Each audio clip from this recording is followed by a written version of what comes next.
Magandang hapon po sa lahat. Luzon, Visayas, Mindanao, kung saan kayong panig ng mundo po, tayo nagbabalik dito sa aking munting channel po, Samuel Soriano TV 29. Ayan po.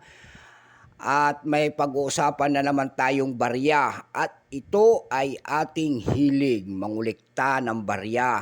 Ayan po. At dito tayo maligaya eh. Pangunguleksyon po. Ayan. Magandang hapon po sa aking mga subscriber po kung saan kayong panig ng mundo. Yun namang hindi pa nakapag-subscribe at nanonood dito sa aking YouTube channel, malaking tulong na yan dito sa munti kong channel po ang inyong mga presensya po. Tulad na lamang ng pagpindot ng ating notification bell, like, subscribe para ma-update po kayo sa mga latest ko pang gagawin mga video po. Ayan po, magandang hapon po sa lahat ng numismatis. Kenny May Onay po, ayan boss, magandang hapon po, ayan.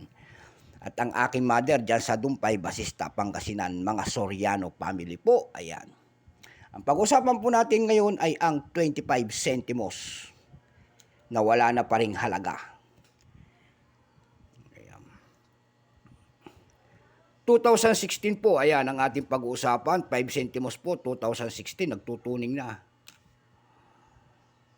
Ayan ang ating pag-uusapan. Kitang-kita po. 25 centimos na kulay dilaw, tansong dilaw kung tawagin ng ating mga Tagalog. Ayan po. Ayan, ang ganda pa ng kanyang catwheel ha. Nag-ano na siya, nagtutuning po. Ayan, nagtutuning na siya. Ayan, makikita nyo po ang imahe po ng 25 centimos po. Pakalikot lang po ay Republika ng Pilipinas, Indian year. Indian mint mark, ayan. Year 2016, pagkatalikod po, makikita nyo po ang sale of the Central Bank of the Philippines po, ayan. At pagtatag ng ating Bangko Sentral na year 1993. And then, ang catwheel po, ang bumabase yan, pabilog na yan, catwheel, ayan ang pinagbabasihan ng ating mga kolektor kung anong day yan. Ayan. Bago tayo magsimula, kilalanin muna natin siya. Siyempre, issue, Philippines po, period, Republic, 1946, up to date po, type, standard circulation, years 2003 hanggang 2017, ayan.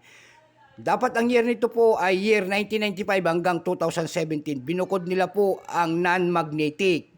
Yung non-magnetic nito magmula 1995 hanggang 2003. Yung magnetic naman ay 2003 hanggang 2017. Dalawang year ang ginawa nila na 2003. Isang non-magnetic at saka magnetic. Ayan po. Ngayon, kung sino naman po ang mayroon ng aking babanggitin, kaya panoorin po yung year 2006, dito ang aking hinahanap. Ayan po. Kung sino man nandyan, mag-comment na lang po dyan sa ating comment section. Ayan po.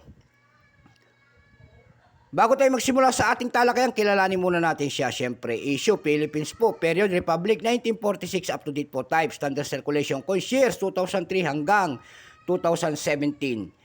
Value, 25 centimos, currency, piso, 1967 up to date po. Composition po nito, brass plated steel, namamagnet po yan. May bigat po itong 3.6 grams, may haba pong 20 mm, may kapal po itong 1.78 mm. Hugis po, bilog. Orientation nito, may dala alignment number N-15915. Reference number KM-271-A. Ayan. Ito pong 2016 na ito, ayan. Ito lamang po ay 5%, kaya maliit na percentage nito. 5% lamang po, pero wala pa pong vintage kung ilang piraso ang ginawa ng ating Bangko Sentral sa bariyang ito. Pero may price na doon sa ating lumista.com, yung kanyang very fine ay 28 pesos, extra fine 28 din. Dako naman tayo sa kanyang price sa ating mga platform kung magkano na kanyang halaga. Doon sa ebay.com po may nagbebenta na nito ng 274 per piece. Sa Carousel PH po, may nagbebenta na nito ng 350 pesos only.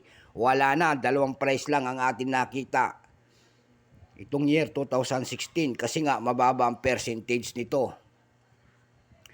Ayan, so hanggang dito na lamang po ang aking vlog sa tahapong ito po. Ayan, magandang hapon po sa ating mga kolektor, ang aking mga subscriber. Thank you so much po ulit. Ayan, and God bless po. Paluban sana tayo ng Panginoon sa buhay natin sa araw-araw po. Thank you po.